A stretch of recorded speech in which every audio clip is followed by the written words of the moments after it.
talked about him recently, Tom. 30 years old. I'm really concerned right now with Mike Evans because Baker is going to be their starting quarterback and he struggles to throw the deep ball. I think that's Mike Evans's game as opposed to Chris Godwin, who we see with slant routes, comeback routes, closer routes to the line of scrimmage. I think Godwin will be okay. I'm worried about Evans. I'm worried about the deep ball accuracy, the sideline throw accuracy. I'm worried that he's 30 years old. And Tom nursing a groin injury. What can you tell us about that? I'm really not worried about the injury too much. We know it's minor. The coach said that if it wasn't a preseason game, he could have kept playing. And we see no decline in fantasy production in the first game is back after a groin injury for receivers, and only a 6% snap percentage decline. So, not overly concerned from an injury standpoint. I mean, there is up to an 18% recurrence rate, so that part you could have some concerns for. But if he gets through the first game or two and doesn't have any issues, then I'm much less concerned. And I don't expect the injury to impact his production. An offensive standpoint, I could see your concerns there. Don't I don't know that I'm as concerned as you with Baker being able to provide for him. I know it's not going to be as good as it's been with Brady or Jameis in the past. So I know Mike Evans has that. I think he's had 1,000 yards in every season in his career. He's trying to keep that streak going. He's just We'll been so see. good. He's so His good. whole career, Mike Evans, man, he just always gets the job done. I'm just worried. Like, when is that drop off And coming? that's why I think he will get the job done. It just I don't think it'll be as sexy as it has been in the past. But I think when we look back on the season, we'll be like, oh, that was a pretty solid season by him. Um, so I think I disagree with you a little bit on the levels of concern for his upcoming season. Fair enough. Just because he's been so consistent over his career. I mean, I don't think he's going to be a guy that you pick and he crushes you and you have to bench him. You know, in a bad week, he'll put up, I think, half point PPR. He'll throw you 7. He'll throw you 10. I just don't know if the explosive weeks are there. I think that's in the past in the rear view for Mike Evans.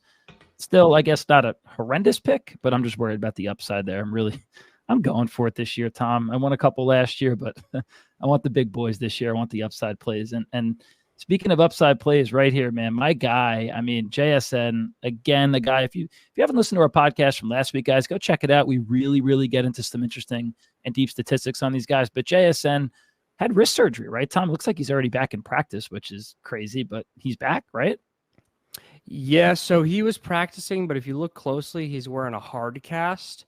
So he's not going to be able to play with a hard cast on. Now, that's not going to be on forever, probably a couple weeks. So it's possible that that's off by week one. I would doubt it. I would think more like week 2 or 3. I'm imagining that he's out there practicing now more to just kind of get the repetition, learn the offense, get the chemistry with the quarterback. Um, but I will have to see if he plays week one. I don't think he will, but even whenever he does return, I expect absolutely no decline in his production. It's upper body injury. It shouldn't affect him.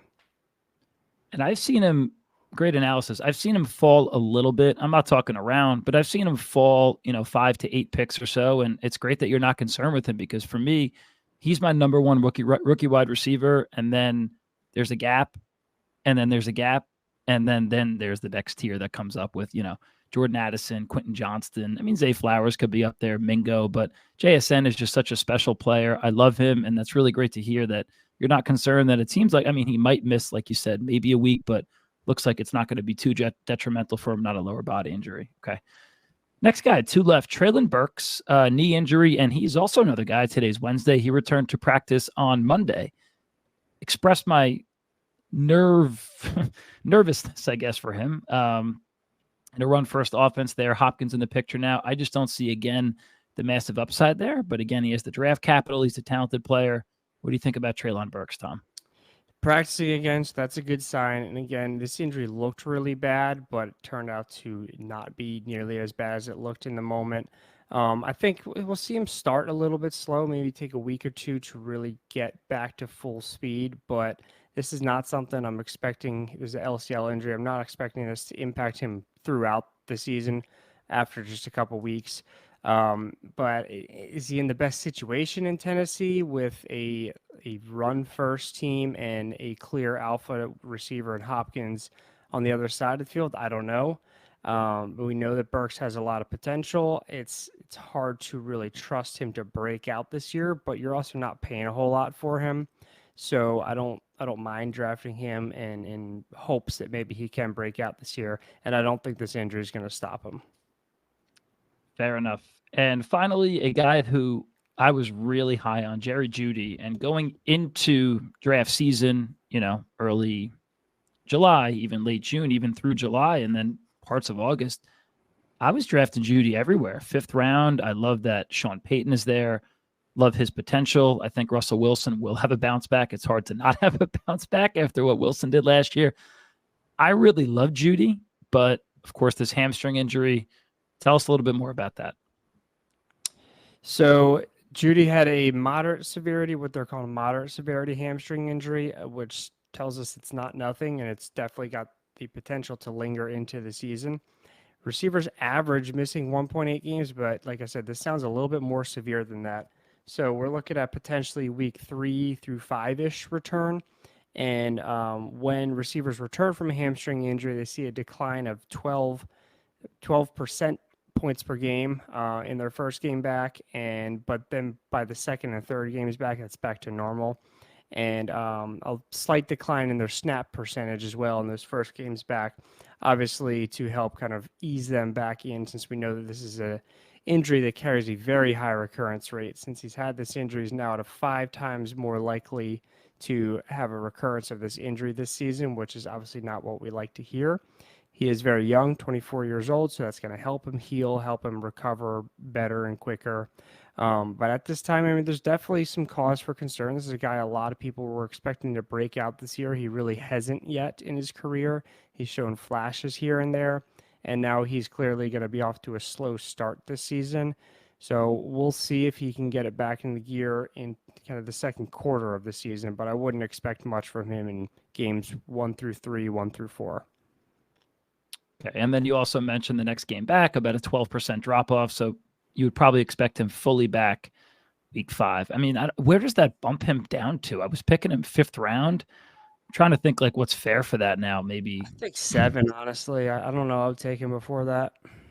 just makes me nervous because that's the time where you're drafting the rookie wide receivers, or you're even your starting tight end, your starting quarterback. I mean, I think it's should give a boost to Cortland Sutton, who coming out of SMU, I used to love Cortland Sutton for his talent. I don't know if he can be an alpha in the NFL. He has all the specs, all the height, the weight, the speed, all that stuff. But I think it gives him a boost, of course. And then rookie Marvin Mims, another guy that's going to shoot up draft boards right now.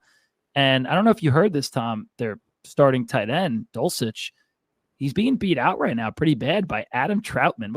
Was he a rookie last year, Troutman? No, he's been in the league a few years. Maybe 2 years ago. I don't know. I thought he was younger. But in any event, hearing really good things about Troutman. They just released another tight end. So just be careful if you're out there and you're listening and you're taking Dulcich. Troutman has been earning a lot of snaps and a lot of opportunities there for him. All right.